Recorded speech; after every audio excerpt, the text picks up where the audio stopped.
Salve, salve, meu povo, minha rapaziada abençoada. Mais um Alô Mundo para vocês. Antes de chamar nosso convidado, sempre pedindo, deixe seu like no vídeo, curta, compartilha, comenta, se inscreve no canal.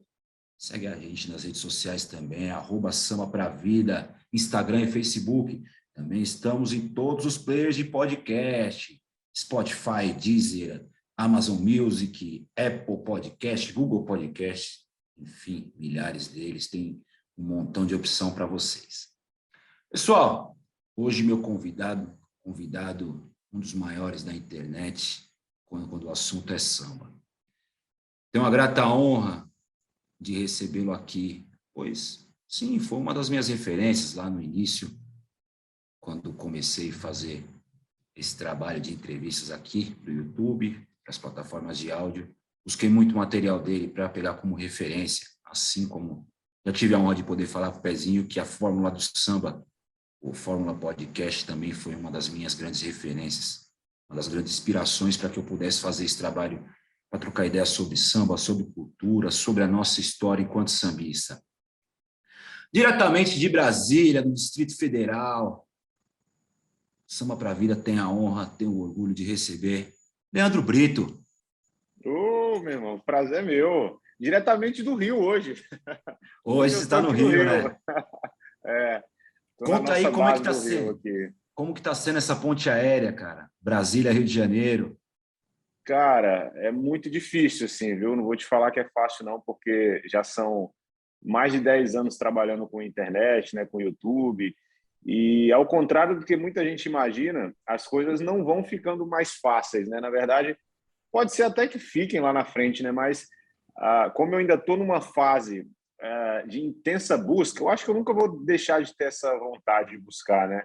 Eu sou muito intenso, cara, no que eu faço, né? Então, até essa cara de cansado é muito em função disso também, porque eu estou aqui há 3 dias intensamente montando o que tem que ser montado, literalmente com a mão na massa, para poder fazer esse projeto aqui no Rio de Janeiro, né, do podcast, que é uma coisa que eu já venho fazendo há muitos anos, né, as entrevistas, só que não tinha o nome podcast, né? Na época, se a gente tivesse essa referência, né, que veio depois muito dos Estados Unidos, né, de ter esse lance da entrevista mais descontraída e tal, e na época eu tivesse usado o podcast como nome, eu teria sido um dos prepulsores aí nesse projeto, né? Mas dentro do samba eu fico feliz de ter iniciado esse processo, né, cara, assim, que hoje culminou no podcast, que eu me sinto muito,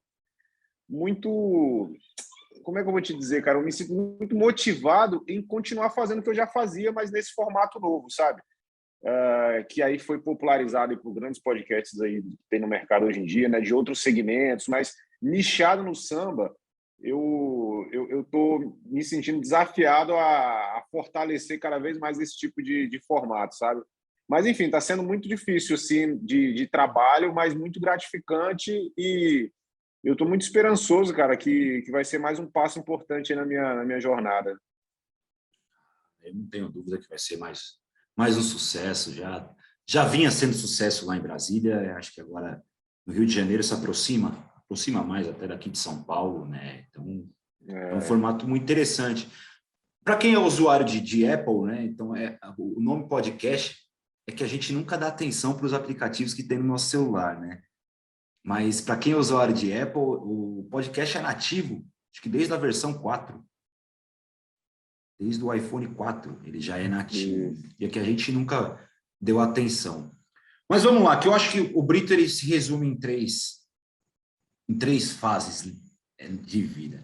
O Brito enquanto cavaquinista, enquanto pagodeiro cavaquinista, depois o Brito entrevistador e o Brito produtor.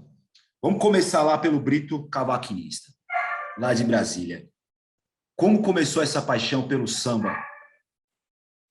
Cara, é muito louco, né? Porque eu era muito moleque, assim, eu acho que eu tinha uns 11 anos de idade, mais ou menos, e era na época que o pagode 90 estava estourado, assim, né? Então, todo mundo escutava pagode, e minha irmã era uma dessas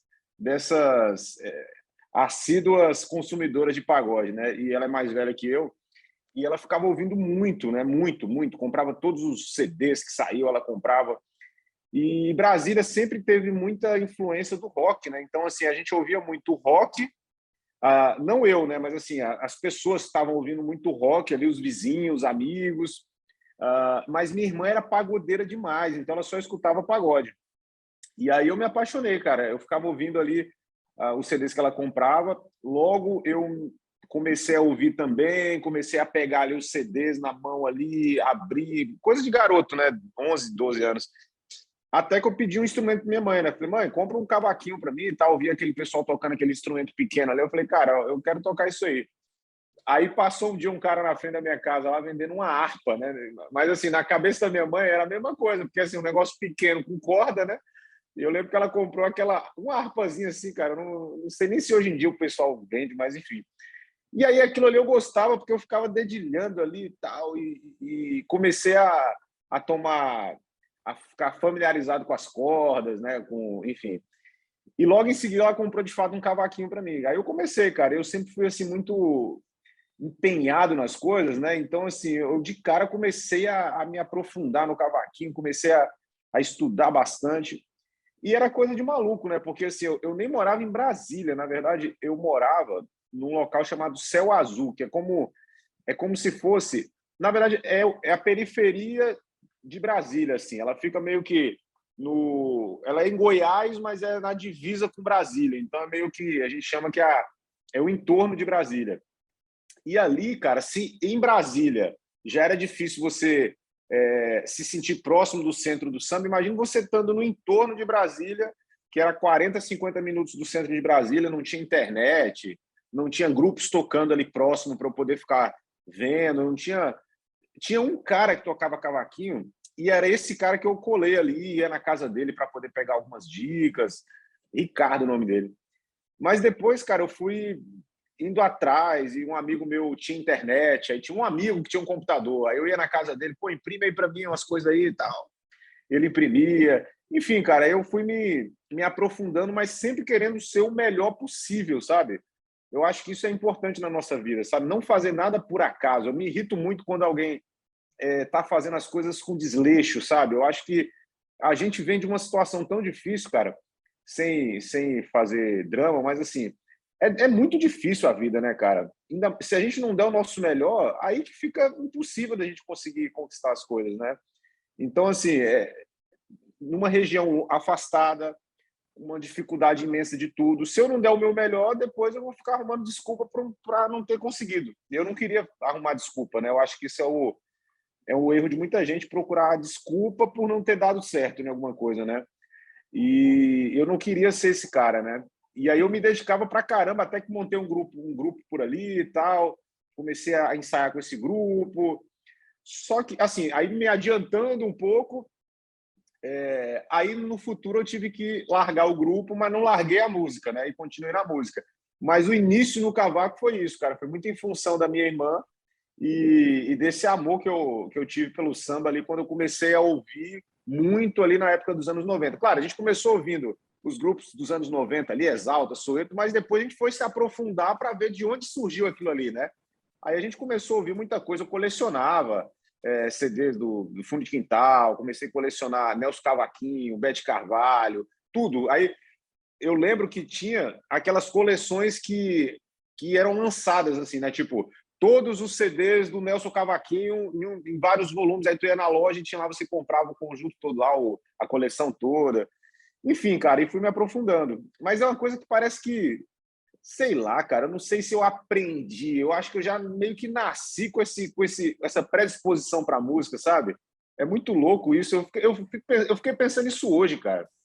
Eu falei, caraca, o que eu tô fazendo aqui, velho, no Rio de Janeiro, há 3 dias, sozinho, carregando as coisas, porque o nego acha que é tudo glamour, né?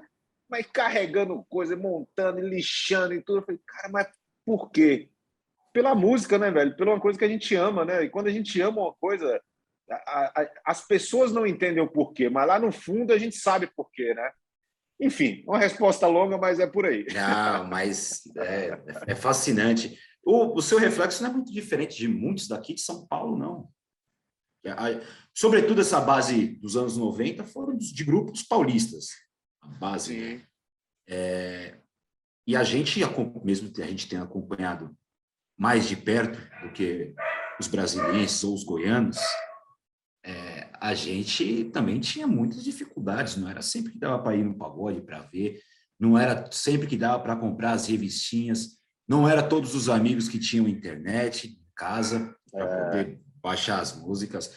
Eu lembro quando eu comecei a tocar também, já fui um tocador algum dia, eu ia muito ao Terra Brasil, que era na esquina da minha casa, para ver o Anderson Viana do Grupo Percepção tocar e chegar em casa e tentar reproduzir o que ele fazia.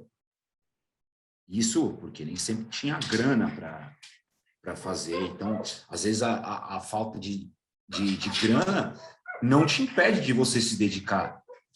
Que aí é o que eu vejo. Muitos hoje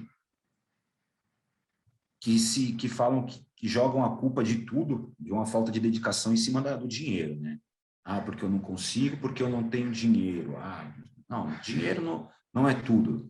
Hoje está muito mais fácil. Hoje, você vê, há alguns anos atrás, a gente precisaria de uma câmera e de um espaço físico para a gente poder fazer isso aqui. Sem dúvida. Eu estou usando o meu computador e a minha internet para poder produzir um material, produzir um conteúdo. E falando de samba. E um outro detalhe, agora já avançando para o lado das entrevistas, e puxando um pouco agora para o trabalho jornalístico, né? Como eu enxergo ainda, é muito importante, vem também a preparação. Você cita que você foi atrás dos bosses, né, os cavaquinhos, fim de quintal, da galera noventista, para você poder estudar. Então, quando você foi começar a entrevistar essa galera, você já estava preparado. Sim, sim. Mas é tão louco isso, né? Porque quando é uma coisa que você vive, é muito fácil de você conversar sobre isso com as pessoas, né? Muita gente pergunta isso para mim, né? E hoje em dia, com podcast, as pessoas já estão entendendo que não tem roteiro, né?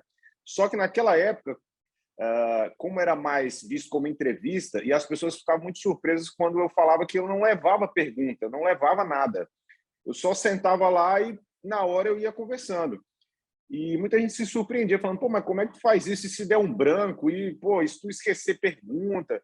E eu ficava tranquilo, porque eu vivia aquilo ali intensamente, cara. Então, assim, eu estava vivendo ali, eu estava sentado ali do lado do Mauro Diniz, por exemplo, que inclusive eu estava até falando sobre ele agora há pouco, que é um que estará aqui no podcast e tal. Eu lembro quando eu sentei do lado dele para conversar, eu já escutava o Mauro Diniz há anos, né? Então eu sabia todas as gravações dele, as referências, o jeito de tocar, sobre a família dele, então já sabia. Então era como se eu sentasse do lado de não de um parente, mas de alguém que você conhece para falar sobre a vida dela, né? Então se torna muito mais fácil. Eu acho que essa verdade, cara, ficava muito aparente nos vídeos, sabe? Era um cara, como muitos que estavam assistindo, fã daquela galera toda, que estava ali falando sobre o que a gente gosta, que é música, que é samba, enfim.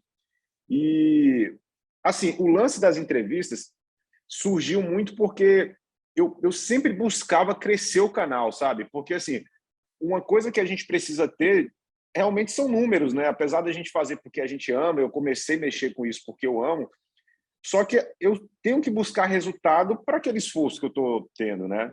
Então, eu via que só ficar ensinando cavaquinho ia me restringir muito, né? Quer dizer, eu não ia alcançar o cara que tocava pandeiro, o cara que tocava contrabaixo, sabe? Eu ia alcançar quem tocava cavaquinho, se eu fosse falar só de cavaquinho, entende?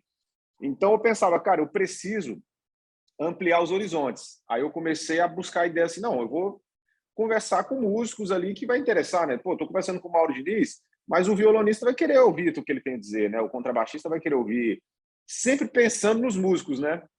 E aos poucos as coisas foram naturalmente indo por outros caminhos, tal. Mas, cara, eu sempre gostei muito das entrevistas, assim, velho, de verdade. Me cansava um pouco, assim, não me cansava, mas assim, me chateava um pouco algumas situações de dificuldade, assim, em hotel, sabe? Era muito difícil, assim, você ir no hotel e as pessoas do hotel, que eu digo, né? Não, porque geralmente eu gravava nos hotéis, né? As pessoas meio que se desinteressarem completamente pelo aquilo que você estava fazendo, né? Eu tenho uma passagem que eu tenho com com o Reinaldo, né, que foi uma das entrevistas mais marcantes assim que eu gravei, né? Para mim foi uma das mais marcantes, se não a mais marcante, que me chateou muito quando eu cheguei no hotel, falei com o recepcionista, falei, cara, eu vou fazer uma entrevista aqui com o Reinaldo, eu queria ver se você não consegue um local aqui, uma sala, alguma coisa, algum local um pouco mais um pouco mais, né, afastado aqui para a gente poder gravar tal. E ele falou assim, não, grava aí mesmo, ó. Grava aí mesmo. E, cara, era um hall do hotel, assim, passando um monte de gente chegando para fazer check-in, check-out, não sei o quê, e aquela barulheira. E por eu não levar perguntas, eu preciso muito estar concentrado, né? Porque senão você não consegue, né, se concentrar no que você está ouvindo, né? Para daí você formular uma pergunta, né? E aquilo ali me incomodou por isso, mas me incomodou muito pela falta de respeito com o Reinaldo, né? Quer dizer, o recepcionista ele não conhecia, provavelmente, e para a gente do samba é pô, um dos grandes mestres da história do samba. Então, aquilo ali me mexeu comigo. Eu falei, pô, o cara está simplesmente cagando e andando, né? Falando claramente assim, simplesmente não grava aí mesmo, como se fosse um qualquer que tivesse. E aquilo ali me incomodou pra caramba. Teve outros casos também, sabe, em hotel. Daí que hoje eu fico feliz em ter um espaço para fazer as entrevistas, sabe, para gravar, porque isso ajuda muito na qualidade também, sabe? Tinha lugar que você chegava e a luz era muito ruim. Enfim, sempre foi mas é bom também. Foi bom porque eu comecei a desenvolver a habilidade de me adaptar ao que tem, sabe? Aí entra no que tu falou, né? Esse lance de dinheiro, né? Cara, as primeiras entrevistas que eu gravei foram exatamente como a gente está aqui, com um celular, com uma microfone nem tinha no começo, depois eu consegui comprar um lapelazinho, e assim, cara, e vai. Eu sempre costumo dizer que, eu sempre falo que vale mais uma ideia, sabe? Uma boa ideia, ela é muito mais valiosa do que simplesmente ter recurso para poder comprar os melhores equipamentos. Porque quantas pessoas mais ricas que a gente não tem por aí? Milhares. Na verdade, rico eu nem sou, e acredito que você também não, mas assim, tem pessoas que têm muito dinheiro e não conseguem fazer o que a gente faz, cara, com o celular, com uma ideia, sabe? Tem, por exemplo, pulando para o lance dos grupos, né, das produções que eu faço, tudo mais. Tem muitas gravadoras que investem muito dinheiro em grupos, em cantores, em artistas, e às vezes não consegue ter a repercussão que um vídeo que a gente produz tem, né? Então, assim, o dinheiro, ele de fato ajuda, é claro, mas ele não é o principal ponto, sabe? O principal ponto é muito além disso. Eu acho que vai muito pelo lance de você ter uma boa ideia e saber aplicar, a capacidade de poder de aplicar, de pôr em prática as ideias, sabe? Isso aí vale muito mais que dinheiro, cara. Eu não tenho dúvidas disso. Eu acho que ideias sempre são... Acho que é o maior tesouro de quem se propõe a fazer algo, não somente com música, com podcasts, não. Na vida, quando você tem uma boa ideia e você colocá-la em execução, acho que é o que vale mais. E um outro detalhe, você fala, e é o que a gente também enfrenta aqui em Condição para a Vida, e lá no começo, como é que era a dificuldade para você conseguir os entrevistados? Porque hoje você é o Leandro Brito, mas há 10 anos atrás você era o Leandro Brito. Ponto.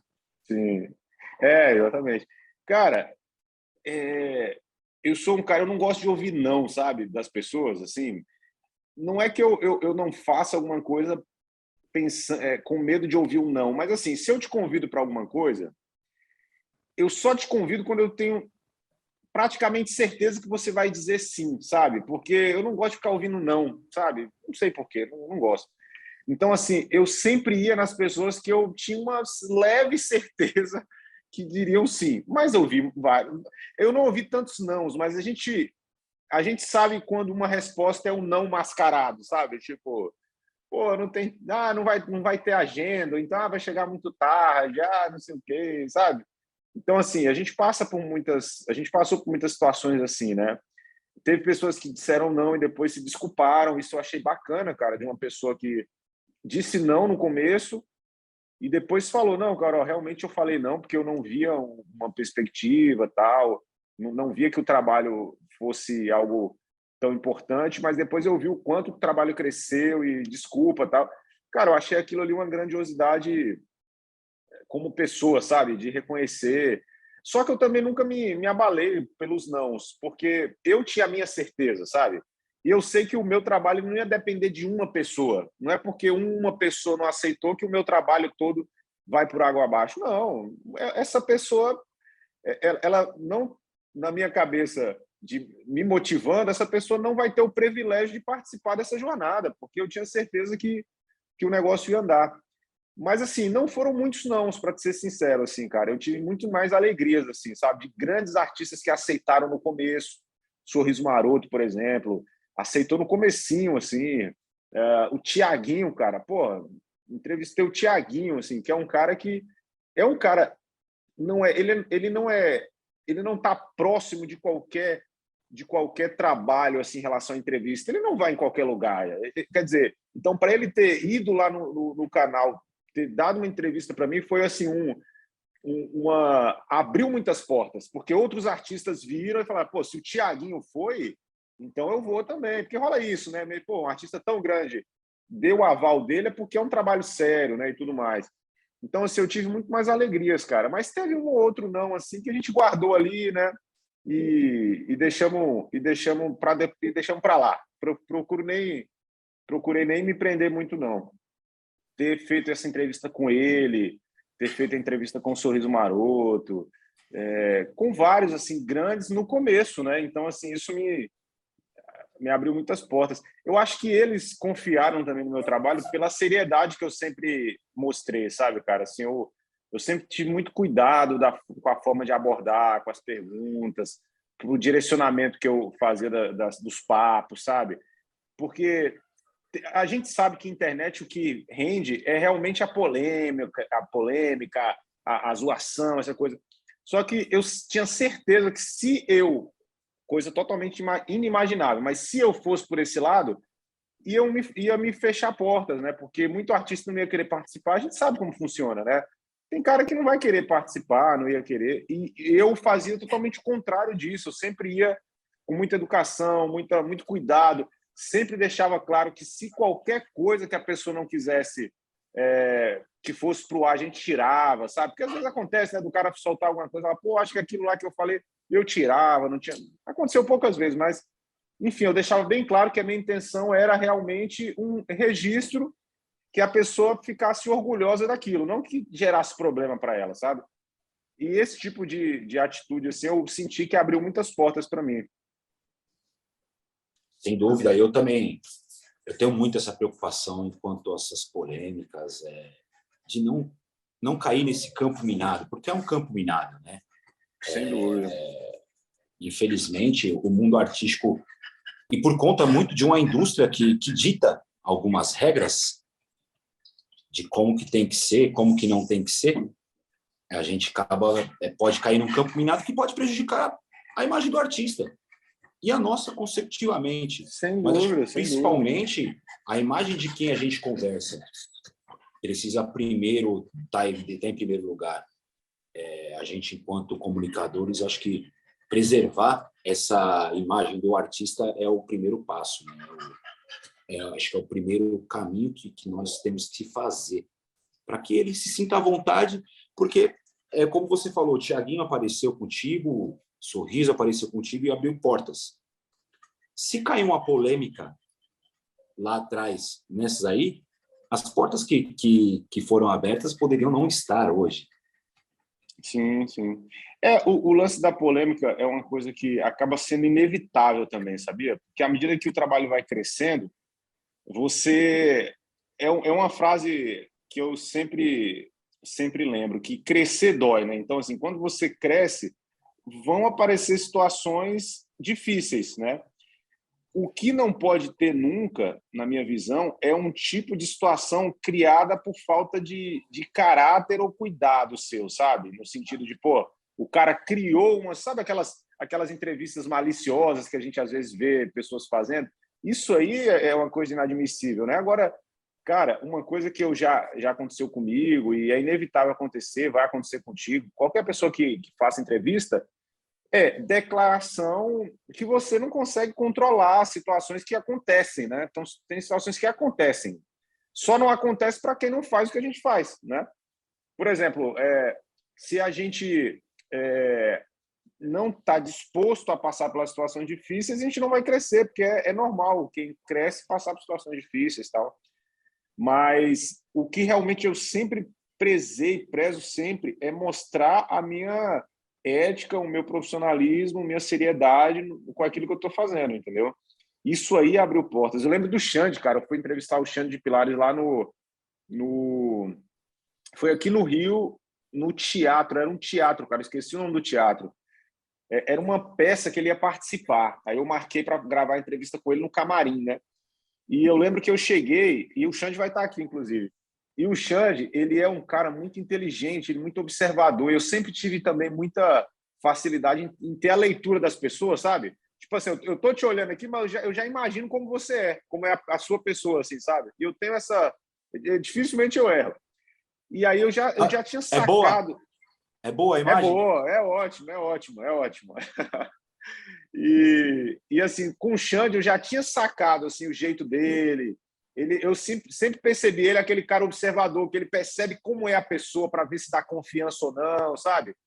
E quando eu cheguei lá, e eu fiquei lá no meu canto esperando ele, né?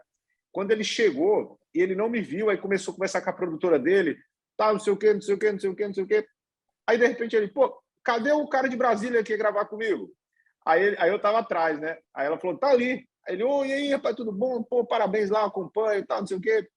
Quer alguma coisa? Quer beber alguma coisa? Tá à vontade? Quer não sei o quê? Eu não queria nada, assim, eu não aceitava nada, porque, assim, eu lembro que ele tinha me oferecido bebida, alguma coisa, eu acho que tinha uma bebida ali no camarim, alguma coisa assim, eu não aceitei nada.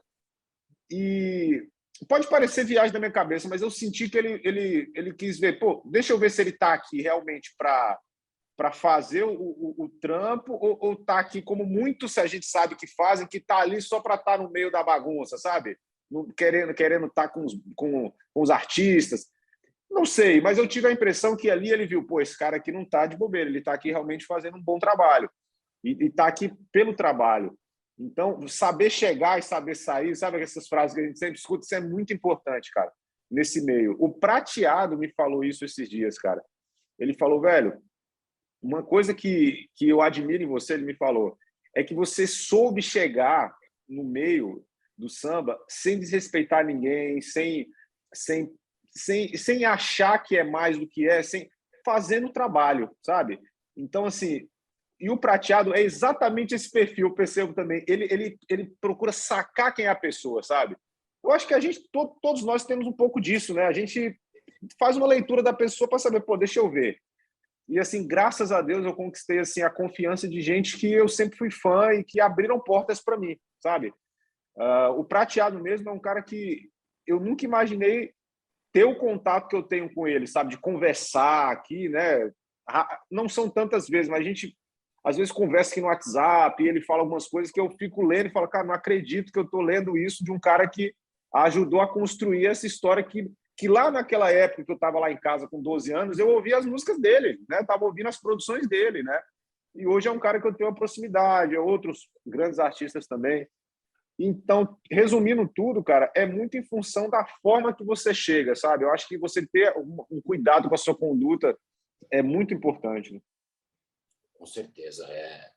Eu ia até te perguntar, só que você já respondeu, como é que era para hoje você ter esse contato com todo mundo que você viu, cara, que você ouvia em casa.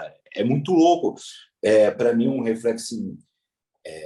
Tá com você hoje, para mim, é muito louco ainda. Porque era o cara que eu comecei a ver, foi das minhas referências, como eu falei lá no início. Eu ter gravado com o André Marinho também foi muito louco. Antes do André Marinho, ter gravado com Patrícia Liberato, muito louco, que para a gente aqui de São Paulo é a voz do samba, né? A voz do rádio. Sim.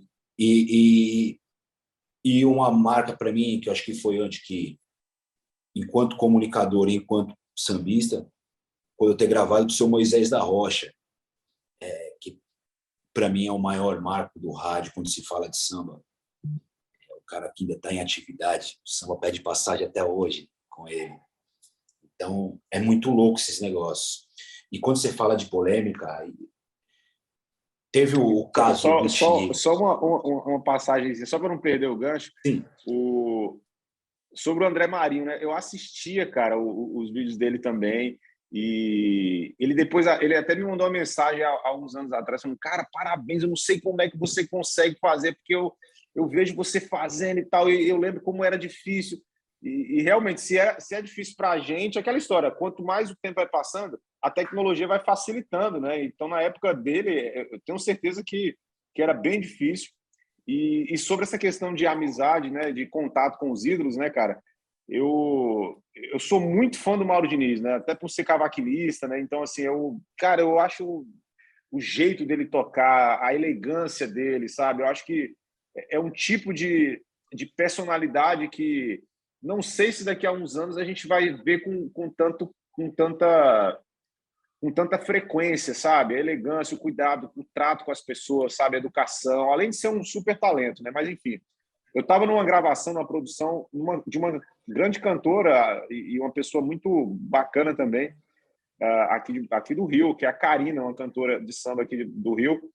E aí ele estava na banda, e eu estava fazendo a produção lá, tal, dirigindo lá a parte audiovisual lá, tal.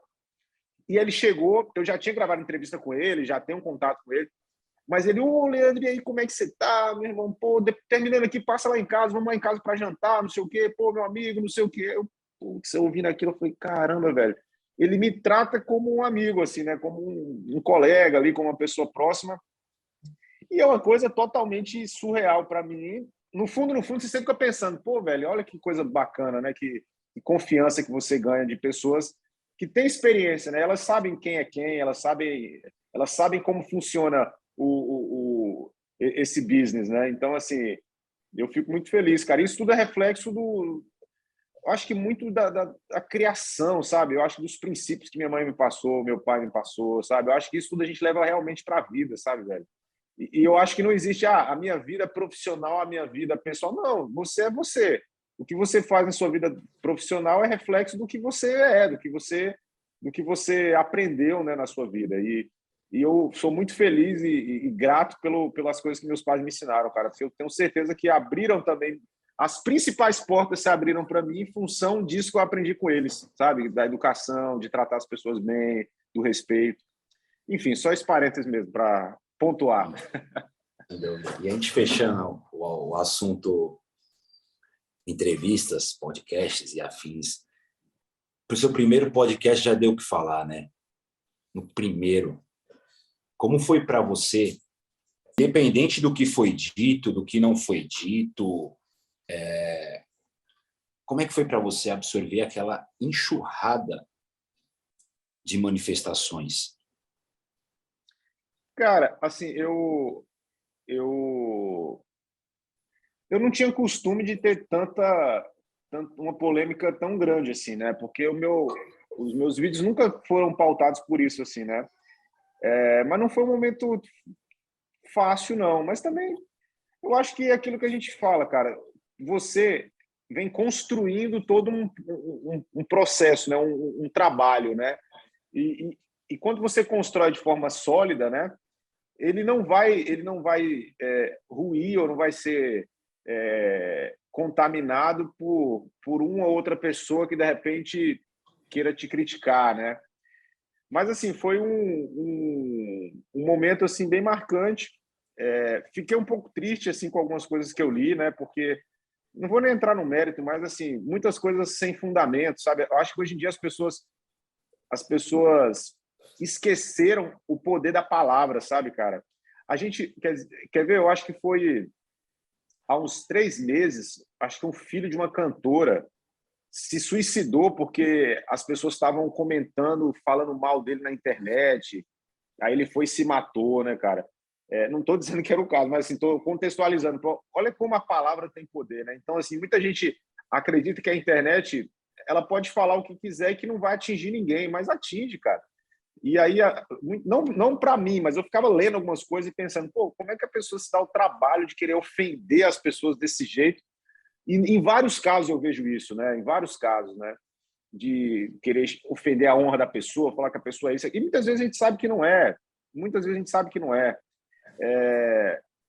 O que eu sempre digo em relação a esse caso é da gratidão imensa que eu tenho por ele, pelo Thier, é um cara assim, velho, um dos grandes amigos que eu conquistei assim nesse processo todo. É um cara que sempre está disponível a ajudar. Gravou recentemente um trabalho que está alavancando um grupo pequeno de Brasília, que é o grupo Fala Comigo, uma roda de samba que está viralizada na internet, de um grupo pequeno, e está mudando a vida desses meninos e de várias famílias que estão envolvidas ali. As pessoas não têm ideia de quantas pessoas trabalham num grupo, né? E você que é músico, você sabe disso. A gente está falando de um grupo de 5 caras ali na frente, mas são 20 famílias. São 20 famílias que estão conseguindo comer um pouco melhor, pagar suas contas, devido também a uma ajuda de um artista que foi lá e gravou. Então, assim, e muita gente começou a falar certas coisas que não faziam sentido, enfim. Mas o que eu posso falar é isso. Comigo também, ele sempre foi muito generoso, cara. Um cara que sempre estende a mão. Enfim, sou muito amigo dele e não abalou em nada a nossa amizade. Pelo contrário, fortaleceu ainda mais. E tenho certeza que muitas coisas ainda que ele fez, as pessoas vão saber. E muita gente se arrependeu ou vai se arrepender do que disse também, sabe? Do que disse. Mas, enfim, cara, foi um dia bem complicado, assim. Foi uma passagem meio complicada, assim. Mas, graças a Deus, a gente passou da melhor forma possível. Dúvida, isso é importante. Isso é o mais importante, passar. Tanto que depois vieram tantas outras tão boas quanto. Exatamente. Entrando no lado produtor. Leandro Brito, você tem noção que você mudou a cena do samba em Brasília? Cara, eu vou te falar, até me arrepio quando eu falo disso, porque é sempre complicado você falar do seu trabalho, né? Porque sempre você meio que esbarra ali na arrogância ou na prepotência, né? Só que eu aprendi uma coisa que, cara, os seus méritos, né? Os seus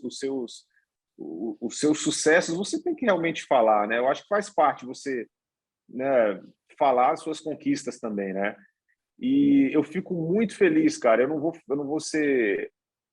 vou dizer que eu não tenho noção, assim, mas eu sei que meu trabalho realmente ele conseguiu contribuir para mudar uma cena, assim, porque o samba de Brasília realmente está vivendo um momento assim totalmente novo e totalmente diferente do que era quando estava aprendendo a tocar cavaquinho lá atrás e há 8, 9 anos atrás. É outra vida agora, outra realidade. Não foi só em função do meu trabalho, é óbvio, né? Brasília sempre teve muitos músicos bons, instrumentistas sensacionais. A gente tem lá o Clube do Choro, lá de Brasília, que tem assim músicos incríveis, deram aula, estudaram lá. Eu já estudei lá, inclusive, mas assim não estou nesse hall de músicos incríveis, né? Não foi por isso que eu citei, mas assim eu estudei lá, mas assim músicos incríveis que estudaram lá. Rafael dos Anjos, que hoje é produtor do Diogo Nogueira, era aluno, depois foi professor. Tem o Márcio Marinho, que é um cavaquinista assim, que é gênio, para mim é gênio, assim, tá em outro patamar, que toca cavaquinho de 6 cordas, assim, ele já não tem nem o que ele fazer no cavaquinho, aí ele tá botando mais cordas.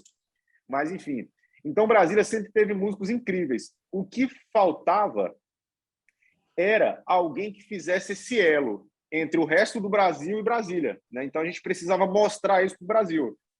E não era só em Brasília que faltava isso, não. Na verdade, isso falta no Brasil todo, né? Porque a gente sabe que tem músicos incríveis no Brasil todo, né? Só que sempre ficou na mão das gravadoras isso, né? De pegar um artista e mostrar para o Brasil, né? Antes, a mecânica ela impossibilitava que um artista independente ele alavancasse a carreira. Era muito difícil, porque como é que a gente ia começar a tocar nas rádios do Brasil todo? Era só pagando, né? E pagando muita grana, que a gente sabe que rola muito dinheiro, né? E a internet ela popularizou isso, né? Ela deu o espaço ali para poder, sem grana, sem empresário, você conseguir aparecer. E o meu trabalho foi crescendo, parece não, foi coisa de Deus, né? Porque ele foi crescendo, e quando o negócio das produções audiovisuais eu comecei a fazer, vários excelentes trabalhos estavam acontecendo em Brasília. Então, acabou que coincidiu. O meu trabalho está indo muito bem, com vários grupos muito bons, então juntou isso e as coisas começaram a acontecer de um jeito, assim, cara, totalmente surreal, assim, sabe? Eu vejo os grupos hoje lá da cidade. estourados no Brasil todo, e é uma coisa chega a ser emocionante. Eu estava hospedado aqui perto de onde eu estou, e na frente de onde eu estava tem uma arena que é aqui do Parque Olímpico, aqui do Rio, né, onde tem shows. E eu estava hospedado e a janela do meu quarto dava para essa arena.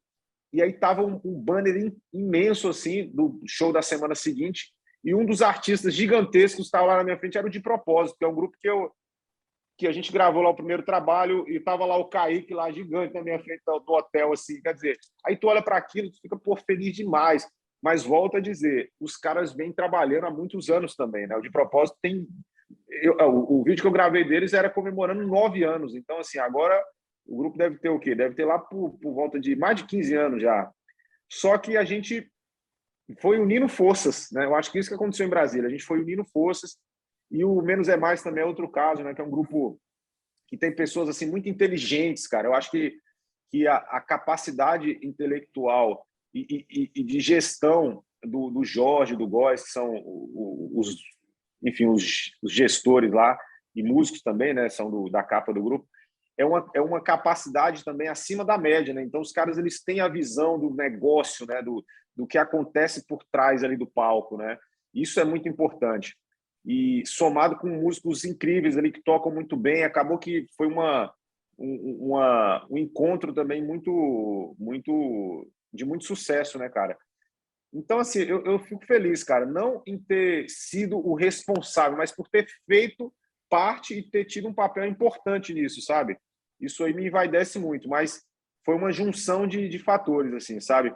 E tá vindo muita coisa boa ainda, né? Porque a gente não pode... Eu falo isso para eles também, né? Para os meninos de lá, sempre que eu tenho a oportunidade de conversar, é que para a gente realmente se fortalecer e marcar ali como realmente um novo polo ali do pagode, né? E tá entre os polos do pagode, a gente precisa trazer sempre mais pessoas, né? Porque é um processo que ele nunca pode parar, né? Então vem um, bate lá, vem outro, bate, a gente precisa trazer outro, e essa roda sempre tem que estar girando. É o que acontece em São Paulo há muitos anos, no Rio há muitos anos, sempre trazendo gente.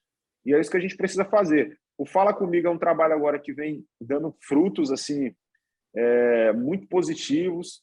Esse vídeo que eu comentei dessa roda de samba está sendo um resultado assim incrível, cara. Em pouco mais de 20 dias, há quase 3 milhões de visualizações. Então, assim, é uma coisa que a gente entendeu o que a galera gosta também, sabe?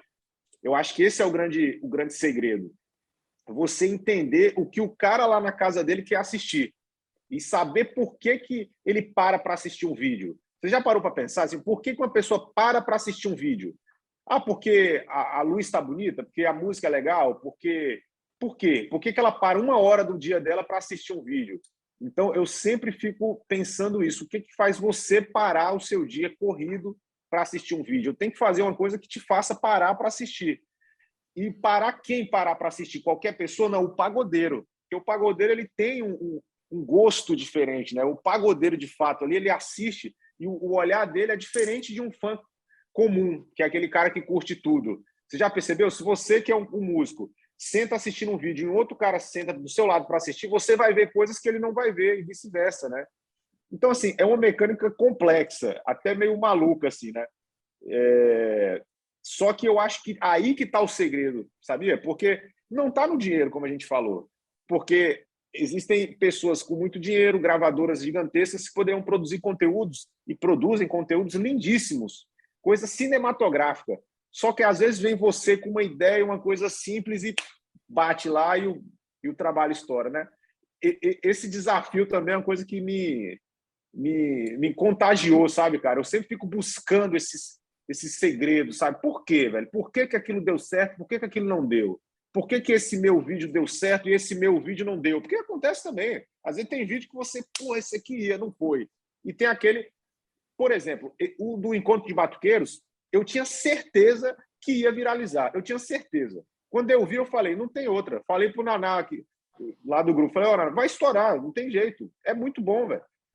Tem outros também que, na verdade, eu erro pouco, mas assim, tem outros que eu via e falei, caraca, esse vídeo vai rodar. Às vezes não roda também, né? Aí a gente tenta entender o que aconteceu. Mas, enfim, cara, é um trabalho hoje. um dos que eu mais gosto de fazer, esse tipo de produção, sabe? É uma grande alegria minha.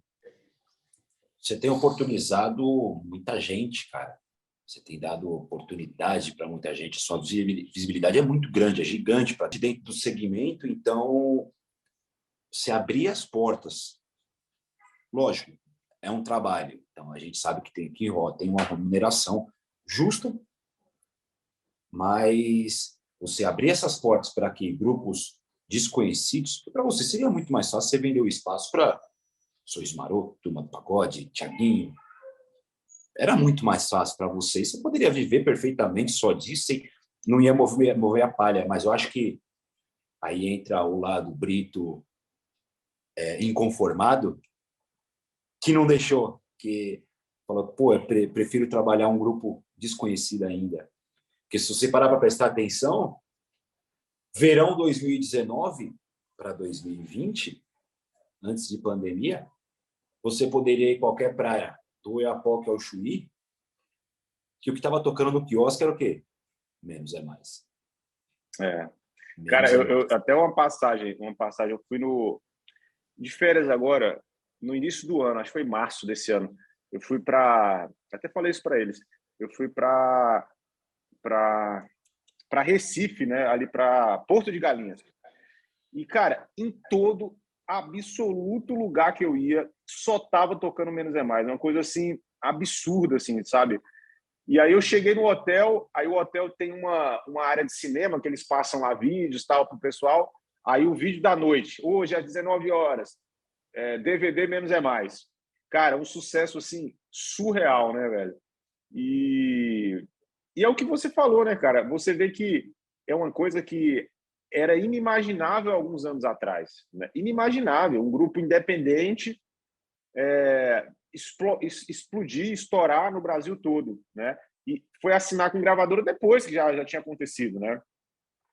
E eu lembro muito quando a gravadora procurou eles, né? E eles me falavam assim, cara, a gente não hoje não tem essa essa loucura de querer assinar, porque sempre foi uma coisa dos grupos, né? O nosso sonho é assinar com a gravadora. No caso deles, não era. Assim, pelo que a gente percebeu, não era, porque o trabalho já estava acontecendo. É claro que depois, necessariamente, você precisa estar aliado a uma multinacional, porque o trabalho ganhou outro patamar, né? Mas o jogo está mudando, né? Você vê que o jogo está mudando. Já não é, não, se não tiver a gente, gravadora, não vai rolar. Não, às vezes não.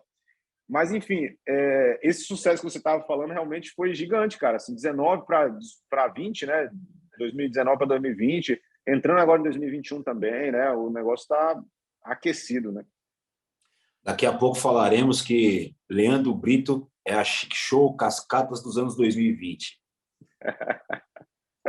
Brito, Amém. o papo foi muito interessante, mas infelizmente estamos chegando aqui os momentos finais. Mas meu convidado não se despede tão fácil de mim, não. Aqui no Alô Mundo, este vídeo, os momentos finais em 3 partes.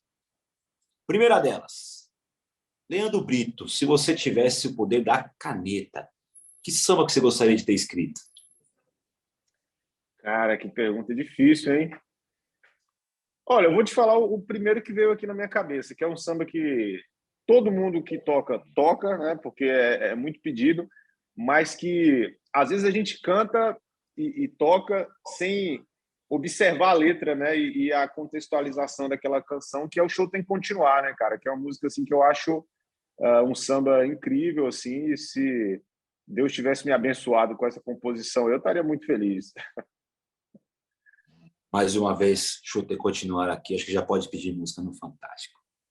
Ah, já tinham falado ela já? Já. É um samba célebre, né?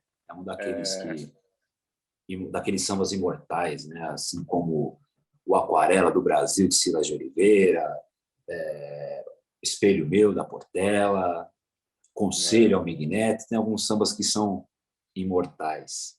Que é o Miguel Neto porque é o cantor, né? Mas ele, Adilson Bispo e Adilson Zé Bispo, Roberto. Isso, isso. Segundo momento, Leandro Brito. Qual o recado que você se daria para o mundo? Cara, eu acho que o principal, e é uma coisa que eu sempre procuro buscar nas pessoas que eu estou próximo é a ética, é tratar as pessoas com carinho, com respeito, sabe? Eu acho que isso nunca a gente pode perder, sabe? Eu acho que eu diria para o mundo nunca deixar de se atentar a isso, a tratar as pessoas com ética, com respeito, e tratar as pessoas como você gosta de ser tratado, sabe? Eu acho que isso é o grande ponto. Eu sou o tipo de cara que, se porventura, e às vezes acontece de você falar alguma coisa e a pessoa não gostar, eu sou aquele cara que pode ser quem for, pode ser o cara que estiver aqui na frente aqui de onde eu tô. Se ele fala comigo, eu não respondo por algum motivo, sei lá, não ouvi, ou sinto que ele falou, mas não sei, eu volto lá, falou, meu irmão, você falou comigo? Pô, tá. Porque eu gosto de não deixar uma impressão, eu gosto de sempre deixar uma boa impressão, porque eu sempre gosto de tratar as pessoas como eu gosto de ser tratado. Eu acho que esse é o grande ponto que eu diria para o mundo. Sempre ética é muito importante também. Por fim, os meus agradecimentos. Primeiramente, queria agradecer nosso amigo Jorge Cuesta por ter feito essa conexão aqui para a gente, grande parceiro de ouvir algumas histórias. Segundo, Brito, assim como eu falei lá no começo, você é referência hoje não só mais como entrevistador, você é referência como produtor musical, você é referência como um influenciador de fato para o nosso movimento. Alguém que está inserido dentro do samba, não, eu diria que 100% das pessoas inseridas no samba sabem quem é Leandro Brito. Que é a pessoa que não sabe quem é Leandro Brito hoje não está inserido de fato dentro do samba. E para mim estar aqui contigo hoje é um grande privilégio, porque, assim como eu falei lá com o André Marinho acho que veio um pouquinho antes que você, o acesso livre. Sim, sim, bem antes, bem antes. Eu tive momentos de que tá desempregado, sem ter o que fazer. Eu assisti as entrevistas do André Marinho, como um pouco depois eu assistia às suas. E era o que alegrava meu dia, naquele momento, quando você subia o seu vídeo. E quando eu comecei a estudar para poder chegar nesse formato que a gente tem feito hoje, eu estudei muito, de novo, Leandro Brito. Assisti muito podcast do Fórmula, do qual você também participou. E todos eles eu via sempre a seriedade do seu trabalho. Hoje está muito simples qualquer um fazer um trabalho assim, de entrevistas, fazer um trabalho e soltar na internet. Mas poucos se preparam.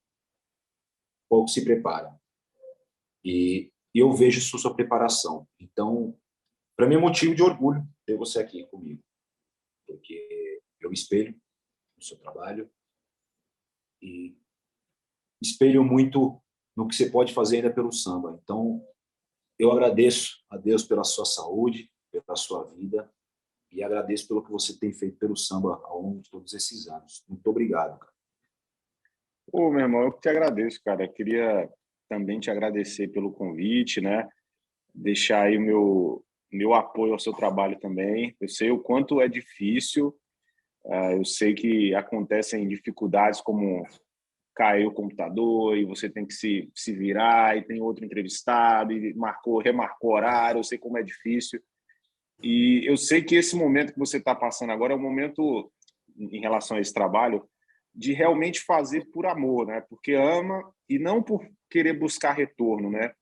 E eu acho que esse é um ponto importante, você realmente fazer assim, porque o retorno ele vai vir naturalmente. Se você já começa pensando em retorno, né, em ganhar, em dinheiro, dificilmente o trabalho vai andar, eu creio muito nisso.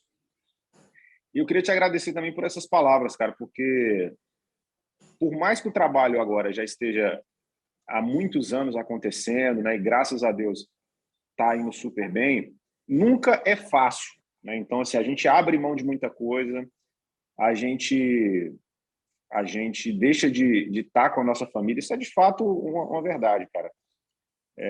Por exemplo, meu filho vai fazer aniversário dia 3 de novembro.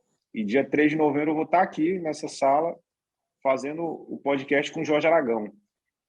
Então, assim, É um momento especial? É um momento especial. Só que o aniversário do meu filho é mais especial, é o meu filho. Só que tem situações que a gente precisa realmente entender que existe uma missão ali, que existe um propósito ali, né? Então, quando eu escuto da sua boca, por exemplo, que o meu trabalho é uma referência, que você se espelha, que o meu trabalho te alegrou quando você estava desempregado, por exemplo, isso mostra para a gente e responde alguns questionamentos que às vezes a gente faz para Deus, né? Por quê? Por quê, meu Deus? Por que eu estou fazendo isso, né? Por que eu estou lutando tanto? Por que eu estou abrindo mão de tanta coisa? Por que eu só vivo isso? Porque eu só vivo isso 24 horas, cara. Eu só vivo isso, não faço outra coisa. E aí, quando você fala essas coisas, acaba sendo uma resposta para muita coisa. Eu confio muito que Deus, ele vai dando respostas para a gente e vai direcionando a gente em pequenos detalhes. Então, assim, essa nossa conversa, ele me falou muita coisa. Esse momento aqui, Deus está sempre me mostrando algumas coisas que acontecem, mostrando, cara, continua, o caminho está certo, é isso aí. Então é isso, meu irmão. Desculpa também a demora me marcar contigo, tá? Não foi por desleixo, é porque realmente estava bem corrido, mas fiquei muito feliz em te conhecer, em saber da tua correria. E conte comigo aí, cara. Se lá na frente quiser fazer novamente, tamo junto. Espero que a gente se encontre pessoalmente um dia aí, pô. Quando eu for em São Paulo aí, ó, me dá um alô e a gente troca uma ideia, viu? Chama o George também para comer lá Como é que é o nome daquele sanduíche lá na Avenida Paulista lá, pô? Ele me levou lá na madrugada dessas aí da vida, esqueci o nome, cara, do lugar lá. Depois eu vou lembrar, que é o sanduíche famoso lá. A gente marca e vai lá trocar essa ideia. Com certeza, sem dúvida. Pessoal, mesmo com alguns problemas técnicos, conseguimos. Esse foi Leandro Brito, ícone do nosso samba. Então, muito obrigado para quem chegou até aqui. Até a próxima, se Deus quiser. Alô, mundo! Olha eu aqui! Alô, mundo!